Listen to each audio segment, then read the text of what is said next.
வந்திருக்க நமக்கெல்லாம் ஒரு புதுமையான ஒரு குளிர்ந்த நட்சத்திரமாக ஸ்டீஃபன் லூயி அவர்கள் நமக்கு சிறந்த பேச்சு தந்தார். நம் மரத்தின் அருகே பழுத்து பழம் தூங்கி இருக்கிறார். நாம் இவ்வளவு நாள் அதை தடி கொண்டு அடைக்க தெரியவில்லை, வழி தெரியவில்லை, வாய்க்கால் தெரியவில்லை. ஐயா சொன்ன பிறகுதான் மரத்தில் அடியிலே நம்ம கை கெட்டுகிற தூரத்திலே பழங்கள் இருக்கின்றன.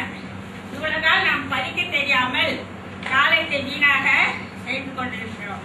மேலும் நம்ம கிட்ட இருக்கிற ஊழியக்காரர்களுடைய ஒரே ஒரு பலவீனம் என்னவென்றால் பணம் இல்லை. ஊழியம் செய்வதற்கு அவர்கள் போராடுகிறார்கள். ஊழியம் செய்ய ஆர்வம் உண்டு, ஆற்றல் உண்டு, தங்களே தியாகம் செய்கின்ற மனப்பான்மை உண்டு. ஆனால் பணம் பலம் இல்லை. எங்க கோவிலிலே நான் 2 ஊழியரை தாங்குகிறேன். மாதம் நான் 200 ரூபாய் கட்டுகிறேன்.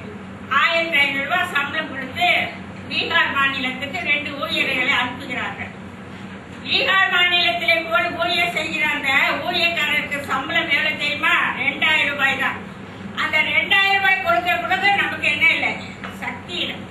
அதனால ஊழியக்காரர்கள் கடவுளுக்காக ஊழியர் செய்ய தயாரா இருக்கிறார்கள். மலை மேலே இமயமலைக்கு சென்று கூட ஊழியர் செய்ய தயாரா இருக்கிறார்கள். ஆனால் பண வசதி இல்லை. இப்பொழுதுதான் ஐயா கிட்ட வந்த பிறகு தெரிந்து கொண்டேன், மரம் பழுத்து தொங்கிக் கொண்டிருக்கிறது. நமக்கு அந்த தடி என்று எடுத்து அடிக்க இவ்வளவு நாள் தெரியாமல் இருந்தோம். இங்கு வந்த பிறகு சென்னையில அக்கினி நட்சத்திரமா இருந்தாலும் இதுக்குள்ள வந்த பிறகு ஒரு புதுமையான நட்சத்திரம் நான் உணர்ந்து கொண்டேன்.